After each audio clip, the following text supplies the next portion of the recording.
In the fashion industry, everything revolves around women being tall and slim, the men being toned and muscular. But the people buying the clothes being advertised often don't meet those standards.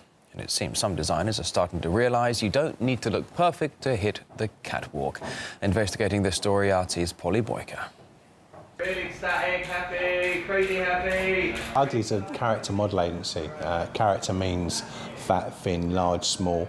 I don't think there's anything that Ugly hasn't got, so every kind of character you can think of, that's what we supply. Meet Robin. He's a successful fashion model. He works for London agency Ugly, representing over 1,000 models aged 18 to 100 in the most diverse shapes and sizes. It's really important to have character faces in the industry, and I think, there's enough good-looking people around anyway, and I think, kind of people with quirkier, expressive faces get far more work anyway. Fashion and advertising is changing to make room for models who look more like real people. I do think now that there's a stronger demand for people, for unusual models, because people are so bored of looking at the normal, 6'2", whatever, chiselled person, or the girl that looks exactly right. People's body shapes and faces are amazing, so we should look at them and really embrace them, really. Katie Green found out all about the pressures of the fashion industry when she was chosen to be the face of Wonder Bra and signed to a major modelling agency. They asked me for a meeting and then they told me I needed to lose 2 stone. Now, I'm 5'10" and a size 12. I would have just been a bag of bones, I'm perfectly healthy as it is, and they wanted me to lose 2 stone and go to a size 8. I called my parents after the meeting just in floods of tears, saying that they think I'm too fat to be a model.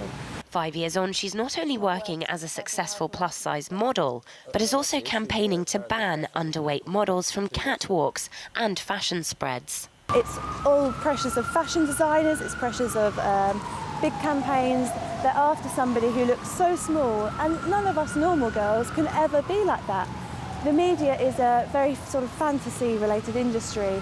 It's all based on airbrushing, and nothing in these magazines is real. The majority of British women now measure in at a size 14 or above. Designer sample size that a skinny model wears down the catwalk is a minuscule size 0. The difference is huge. Big brands are beginning to realise that consumers want to see models that they can identify with. Major fashion designers are tapping into the changes and introducing larger sizes. There is definitely some type of shake-up going on in the industry, and I think that, in the future you'll definitely see that this becomes more of the norm, and we probably won't call it plus size anymore. It'll probably just be fashion. It's a profit at the end of the day. Businesses want to make money, so if there's a market there where you haven't actually tapped into, and all you've got to do is create product that's for a bigger size, then I'm sure businessmen, businesswomen everywhere will want to do that. I think the supermodel is over.